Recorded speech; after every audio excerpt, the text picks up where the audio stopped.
اگر Donald Trump کو کوئی شک تھا کہ اسٹریٹ آف ہرمز کے اوپر کیا فائنل سٹانس ہے ایران کا اور کون وہاں پہ پاور میں ہے، آج دونوں چیزوں کا جواب مل گیا۔ آج 30 اپریل جو ہے یہ نیشنل پرشین گلف ڈے ہے۔ یہ 1622 میں جب ایران کے لوگوں نے اس وقت پرتگال کی وہاں پہ قبضہ تھا، ان کو نکال باہر کیا تقریباً 404 سال پہلے، اس کو کمیموریٹ کرتے ہیں۔ اس کے موقع پر آج بیان آیا ہے علی مجتبیٰ خامنہئی صاحب کا، آیت اللہ، جو ان کے سپریم لیڈر بھی ہیں۔ ٹائمنگ دونوں لحاظ سے بڑی اہم ہے۔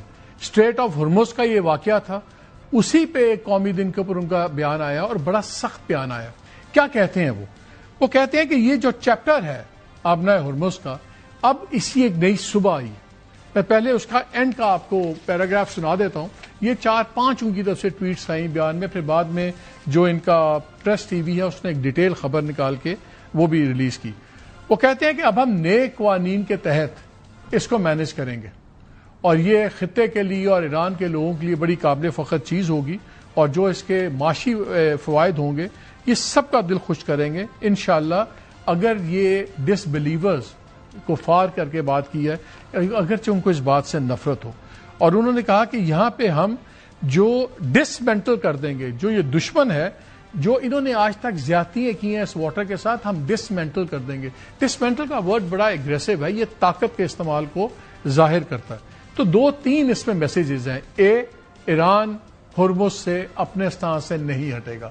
بلاکیڈ کھولے گا امریکہ تو وہ بلاکیڈ اپنا مینج بلاکیڈ اس کو ہٹائیں گے، ورنہ وہ جنگ کے لیے بھی تیار ہیں۔ بالکل انہوں نے اس کا کلیئر جواب دے دیا۔ بیان اس لیے بھی امپورٹنٹ ہے کہ اس سے پہلے اس قسم کے بیانات آتے رہے ہیں۔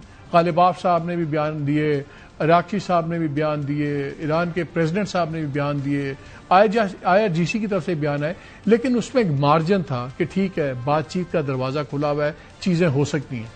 اب آیت اللہ کی سٹیٹمنٹ کے بعد جب انہوں نے یہ بات کر دی ہے تو اب یہ ایک ریڈ لائن ڈرا ہو گئی ہے، ٹیک اٹ اور لیو اٹ۔ اب اس کے نتائج کیا نکلیں گے؟ 2-3 نتیجے نکل سکتے ہیں۔ ایک تو یہ ہے کہ ڈونلڈ ٹرمپ ایک ریزنیبل آدمی کی طرح اینالائز کریں اور وہ کہ دیکھیں کلیئر سٹانس آ گیا ہے، بیکاز یہ یاد رکھنا بڑا ضروری ہے کہ ہرمز کے اوپر سے جنگ شروع نہیں ہوئی تھی۔ ہرمز ایشو بنا تھا جنگ شروع ہونے کے بعد۔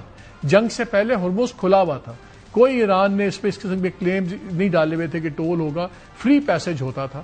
لیکن جب یہ کاز آف وار نہیں تھا، کانسیکوینس آف وار تھا، اور اب امریکہ نے گول پوسٹ موو کر کے اس کو بنا دیا کہ ہرمز ہی سب کچھ ہے، اس پہ فیصلہ ہوگا تو اس کے بعد بات ہوگی، اور نیوکلیئر وہ جو ساری چیزیں۔ ایران کا جواب آیا تھا کہ آپ نیوکلیئر پہ ہم بعد میں بات کر لیتے ہیں، ہرمز آپ بلاکیڈ ہٹائیں۔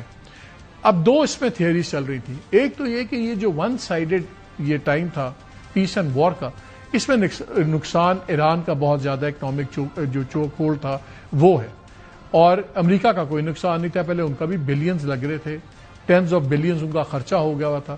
اب وہ حالت جنگ میں نہیں ہے، صرف ایران کا آئل بلاک ہو رہا ہے، ان کا نقصان ہو رہا ہے، ان کا خرچہ روز کا کوئی 100-150 ملین کا خرچہ بتایا جا رہا ہے ہو رہا تھا۔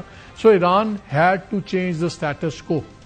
اب 2 آپشنز نظر آتے ہیں ٹرمپ کے پاس، یا اس کو ریزنیبلی نیگوشیشنز کی طرف چلے جائیں، یا جو ان کا طریقہ کار ہوتا ہے کہ وہ ایسکیلیٹ کریں ڈی ایسکیلیٹ کرنے سے پہلے۔ ہو سکتا ہے 2-3 دن بڑی میسو بامبنگ کریں، فتح کا اعلان کریں اور پھر یہاں سے نکل جائیں۔